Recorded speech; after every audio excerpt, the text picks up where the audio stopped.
आपको सबसे पहले स्टॉक मार्केट के बारे में पता कैसे चलता है? आपने कोई स्क्रीनशॉट देखा होगा इंस्टाग्राम पे, यूट्यूब पे, या आपके आसपास कोई फ्रेंड हो सकता है, कोई रिलेटिव हो सकता है, जहां से आपको स्टॉक मार्केट के बारे में पता चला और आप वहां यही सोचते हैं कि यार जब ये पर्सन कमा सकता है, जब हमें दिख रहा है कि इतना पैसा एक एक दिन में लोग कमा रहे हैं, तो हम यही सोचते हैं कि यार हम भी स्टॉक मार्केट में घुसते हैं और कुछ ऐसा करते हैं जिससे कि हमारी भी लाइफ सॉर्टेड हो जाती है और हम जो इतनी ऑलरेडी मेहनत कर रहे हैं अपनी जॉब में, बिजनेस में, उसके अलावा या उसकी जगह स्टॉक मार्केट को एक मेन सोर्स ऑफ इनकम बना सके। और फिर इसके बाद हम स्टार्ट करते हैं टेक्निकल्स को समझना, इसके बाद हम स्टार्ट करते हैं फंडामेंटल्स को समझना, हम समझते हैं प्राइस एक्शन, हम समझते हैं अलग अलग तरीके के इंडिकेटर्स, हम समझते हैं अलग अलग टाइम फ्रेम, कौन सा टाइम फ्रेम अच्छा है, किसके क्या बेनिफिट्स है, क्या नुकसान है। हम डेवलप करते हैं एक स्ट्रैटेजी प्राइस एक्शन को यूज करके, जहां पे हम टेक्निकल एनालिसिस की हेल्प से ये पता कर सके कि क्या अभी हो रहा है, क्या आगे हो सकता है, क्या प्रोबेबिलिटी हो सकती है कोई ट्रेड की वर्क करने की, कब लेना चाहिए, रिस्क रिवॉर्ड कम है, रिस्क रिवॉर्ड ज्यादा है, पोजीशन साइजिंग कितनी रखनी है। ये सब चीजें हम धीरे धीरे सीखते हैं। बट एक सबसे इंपॉर्टेंट चीज जो होती है, जो लोग स्टार्टिंग में कभी नहीं सोचेंगे, वो हमेशा जब आप एक अच्छा एक्सपीरियंस मार्केट में डेवलप कर लेंगे, कुछ समय निकाल देंगे, उसके बाद आप उस चीज के बारे में सोचना चालू करते हैं। क्योंकि उसके पहले तो हम प्राइस एक्शन और इंडिकेटर खोजने में ही लगे कि कौन सा इंडिकेटर अच्छा है, प्राइस एक्शन कैसे, पैटर्न्स कैसे। ट्रेडिंग साइकोलॉजी जो है वो यहाँ पे मिस हो जाता है। अब देखिए, ट्रेडिंग साइकोलॉजी का मतलब क्या होता है? ट्रेडिंग साइकोलॉजी का मतलब ये है एक सक्सेसफुल ट्रेडर को किस तरीके से सोचना चाहिए, एक विनिंग माइंडसेट क्या होना चाहिए एक सक्सेसफुल ट्रेड का। देखिए, आपने हो सकता है कोई ना कोई कोर्स कर लिया हो, या आप हो सकता है यूट्यूब पे बहुत सारे वीडियोस देख रहे हो और कुछ ना कुछ लर्निंग्स आप डेफिनेटली कर रहे हो जो आप अप्लाई भी करोगे अपनी स्टॉक मार्केट जर्नी में।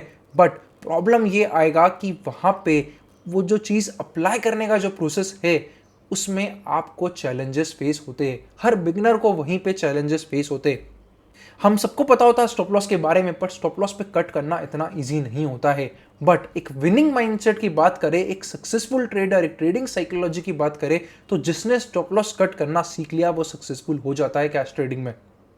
दूसरी तरफ अगर हम बात करें तो हमने एक बहुत पॉपुलर सेइंग सुनी है, कट योर लॉसेस शॉर्ट, वो तो हो गया stop loss, let your profits run. But ये कहना, भले ही आपको स्ट्रैटेजी भी डेवलप कर ले, बट जब तक आपकी ट्रेडिंग साइकोलॉजी सही नहीं है ना, इसको फॉलो करने में बहुत मुश्किल आती है। क्योंकि मार्केट रोज ऊपर नहीं जाएगा, आपका स्टॉक रोज ऊपर नहीं जाएगा। अगर कोई स्टॉक डबल होना है, उसकी जर्नी ऐसी नहीं होगी कि सिंगल साइड डबल हो गया, ऊपर जाएगा, फिर उसमें कुछ करेक्शंस आएंगे, फिर वापस से थोड़ा एक बेस बिल्डिंग होगी, फिर वापस आगे बढ़ेगा, रिवर्सल्स होंगे, कभी 5% गिर गया, कभी 5% बढ़ गया। ये जो जर्नी होती है ये फुल ऑफ इमोशंस होती है। और एक कोई भी स्ट्रैटेजी आप डेवलप कर रहे हैं, उसमें ये इमोशनल विक्ट्री तभी आती है जब आप सही ट्रेडिंग साइकोलॉजी को डेवलप कर पाते हैं और उसको फॉलो कर पाते। अब बात तो समझ आ गई कि ट्रेडिंग साइकोलॉजी होनी चाहिए, बात तो सही है, इमोशंस आते हैं और इमोशन सबसे हैंडल नहीं होते क्योंकि हम उस पर फोकस ही नहीं करते।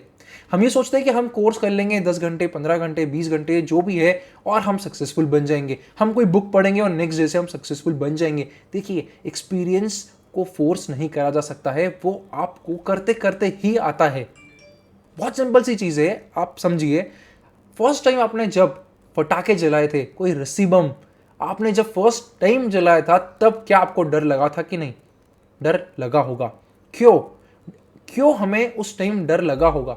क्योंकि हमको पता नहीं है कितनी तेज आवाज आएगी, कितनी तेज हमें भागना है, आग लगाने के बाद कितना समय लगेगा उस बम को फोड़ने में, ये सब डेटा नहीं है हमारे पास। और ये डेटा नहीं होता है ना, तभी प्रॉब्लम आती है।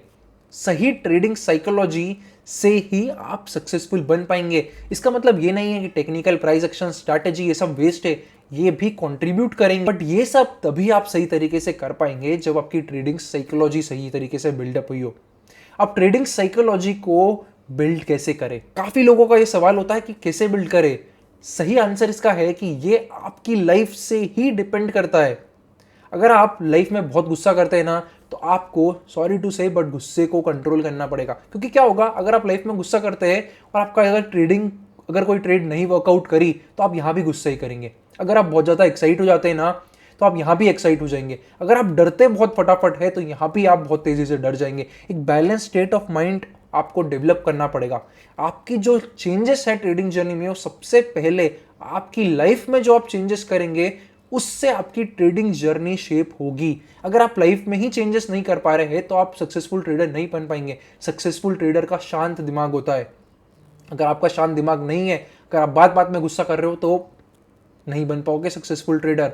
कंट्रोल करना पड़ेगा। अगर कुछ चीज़ आपको सक्सेसफुली अचीव करनी है तो कुछ सेक्रीफाइसेस भी आपको देने पड़ेंगे। तो ट्रेडिंग साइकोलॉजी को बिल्ड करने का यही तरीका है कि खुद को समझना, और जब भी आपको कुछ ऐसा लगे ना जैसे कि स्टॉप लॉस कट नहीं कर पा रहे हैं, हमको पता है कि प्रॉफिट बुक कर देना चाहिए बट हम बुक नहीं कर पा रहे, आपकी जो स्ट्रैटेजी है वो भी बोल रही है कि यार प्रॉफिट बुक करो बट हम बुक नहीं कर पा रहे, क्योंकि हमें एक फियर है कि यार ऐसा नहीं हो कि हमने बेच दिया और अगले दिन 5% बढ़ जाए, अगले दिन 10% बढ़ जाए तो क्या करेंगे फिर हम। इन सब क्वेश्चंस के आंसर जो आएंगे वो ट्रेडिंग साइकोलॉजी से आते हैं। हमको हमेशा ये सोचना है कि अगर मुझे सक्सेसफुल बनना है तो क्या करना चाहिए। अब सक्सेसफुल बनना है तो स्टॉप लॉस पे कट करना चाहिए, प्रॉफिट बुकिंग स्ट्रैटेजी के हिसाब से करनी चाहिए, जो स्ट्रैटेजी है उसको फॉलो करना चाहिए। इसलिए जब भी कहीं भी आप अटक रहे हैं, जब भी एक इमोशनल वेरिएशन आपके माइंड में आ रहा है, तब आपको सिर्फ ये सोचना है कि यार अगर मैं ये चीज करूंगा तो मैं सक्सेसफुल बन पाऊंगा या नहीं। और अगर आंसर है हाँ तो फिर उसको है ना कर दीजिए, फिर कुछ दिमाग लगाना ही नहीं है। अगर आंसर है हाँ कि मैं ये करके सक्सेसफुल बन जाऊंगा ओवर द पीरियड, तो जस्ट डू इट, ज़्यादा कुछ सोचना ही नहीं है। और जब आप धीरे धीरे सब डेटा गैदर कर लेंगे अपने पास, जब आपको पता होगा कि यार कितना समय स्टॉक को होल्ड करना चाहिए, क्या हम रिटर्न एक्सपेक्ट कर सकते हैं, क्या मेरा स्टॉप लॉस आएगा, किस तरीके से सेक्टर मूव कर रहे हैं, किस तरीके से बुल मार्केट में स्टॉक्स मूव करते हैं, बियर मार्केट में मूव करते हैं, किस तरीके से अगर मैंने खरीदा तो नेक्स्ट डे बढ़ गया तो मुझे क्या करना है, अगर नेक्स्ट डे फुल रिवर्सल आता है तो मुझे क्या करना है। जब आपके पास ये सब डेटा होगा तब आपका कॉन्फिडेंस बिल्डअप होगा और तब आपकी ट्रेडिंग साइकोलॉजी भी शेप होगी बहुत अच्छी तरीके से। प्रॉब्लम ये है क्योंकि अभी आप हो सकता है बिल्कुल नए हो, आपके पास ये डेटा ही नहीं होगा तो आपके पास कॉन्फिडेंस भी नहीं होगा। बहुत ही नॉर्मल सी बात है, क्योंकि कोई भी चीज़ में हमें कॉन्फिडेंस तभी आता है जब हमारे को पता होता है कि इससे आउटपुट क्या मिलेगा। जब पता है ना कि पटाखे में कितने टाइम में आग लगेगी, कितनी दूर तक आवाज आएगी, कितनी तेज आग लगाने के बाद जाना है, तो 10 बार शुरुआत में जरूर प्रॉब्लम होगी बट 11th टाइम आप हंसते हंसते करके आएंगे क्योंकि आपको सब चीज़ पता है, आपको पता है आपको क्या करना है। ट्रेडिंग भी वैसे ही सेम है। आपको यहाँ पे सबसे पहली स्टेप है डेटा कलेक्शन, स्ट्रैटेजी, फिर डेटा कलेक्ट करिए बिना दिमाग लगाए। बस एक चीज़ दिमाग में रखिए, सक्सेसफुल होना है तो ये करना चाहिए या नहीं, और वो कर दीजिए। एक बार आपके पास वो डेटा कलेक्ट हो गया ना शुरू की 50 ट्रेड्स का, तो आपको सब पता रहेगा कि आप गलतियां क्या कर रहे हो, आपने क्या क्या चीज़ें अच्छी करी है, क्या क्या चीज़ें आपको बार बार रिपीट करनी है और क्या क्या चीज़ें आपको कंप्लीटली अवॉइड करनी है। और जब आप ये कंप्लीट चीज़ों को फिर अप्लाई करेंगे उस 50 ट्रेड के बाद, तो आपकी जर्नी बहुत शॉर्टेड हो जाएगी। वीडियो अच्छा लगा हो तो वीडियो को लाइक जरूर कर दीजिएगा और अगर इस तरीके की वीडियो के लिए कमेंट में मुझे जरूर बताइएगा क्या आपको नेक्स्ट टॉपिक चाहिए। मिलते हैं फिर से अगले वीडियो में। Thank you for watching. C A Divyang Maheshwari.